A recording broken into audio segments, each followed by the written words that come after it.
There was this one stage where I hadn't seen the sun for like 2 weeks straight. It was just sort of, the weather in Copenhagen is sort of very, it's not necessarily as cold as some other places in Europe. Like it's pretty cold, but it's always quite overcast, particularly in winter. They get a lot of rain and so yeah, just not seeing the sun, even though it's sort of cold and wintry, not seeing the sun was maybe more of an issue than actually just the coldness.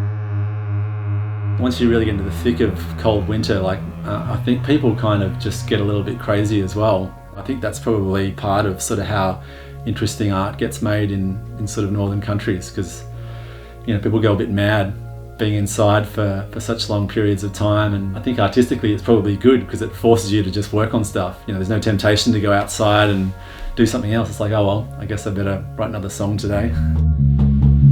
Can you feel it in your fingers?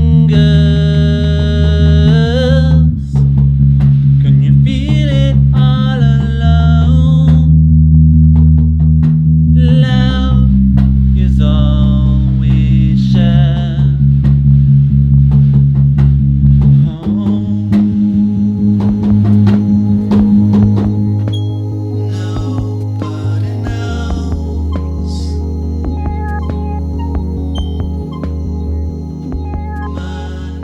I mean, there's definitely some songs on this album that I had no idea what they were, and I don't think, even when we were recording them with the band, we had no idea what they were until they were finished, which is a bit unusual for us, because usually we go in with a pretty strong blueprint for, okay, this is what the song is, and we've just got to, you know, re-record these bits and maybe sprinkle a bit of magic on there. But there was some music, you know, before we went into the studio together with the band that really was just like, you know, like a 15-second little snippet of an idea, and it's like, okay, now go, let's finish it. And everyone sort of was, you know, like looking at each other like, what do we do with this? This is not how we usually work. We've got more of a structured thing. So yeah, when we recorded together, it was actually kind of cool, because I think sort of throwing a bit more of that you know, songwriting process to chance. Oh.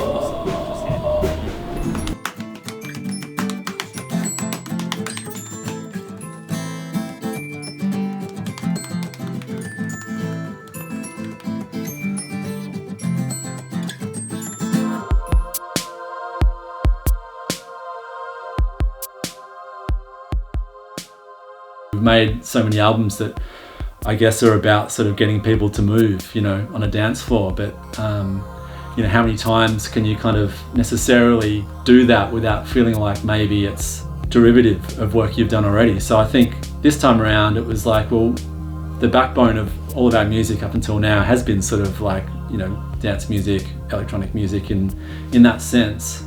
And I guess I just sort of thought, well, maybe we just stop thinking about that and just start thinking about making music that's kind of emotional and moves people in that way, and just sort of see what kind of instrumentation suits that and what kind of, you know, interesting new ways we can find of moving people.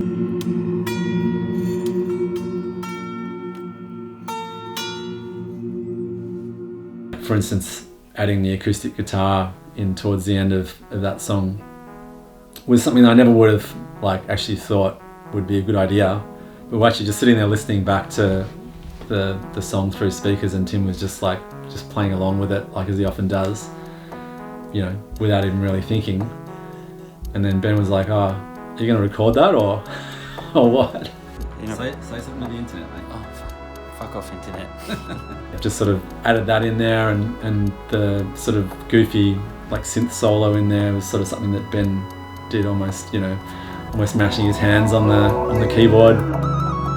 So they're just all these dumb ideas sort of thrown in together that probably shouldn't work, but somehow, you know, fit together, and it just sort of felt like it was working without me having to, you know, pick up a microphone or anything. Just sort of, it's kind of almost refreshing to go, okay, this one's done.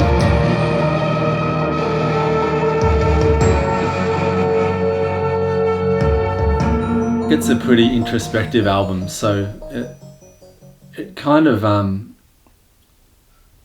I feel like it's not the kind of thing you would put on at a party. At least, not until quite late in the game when you want people to leave.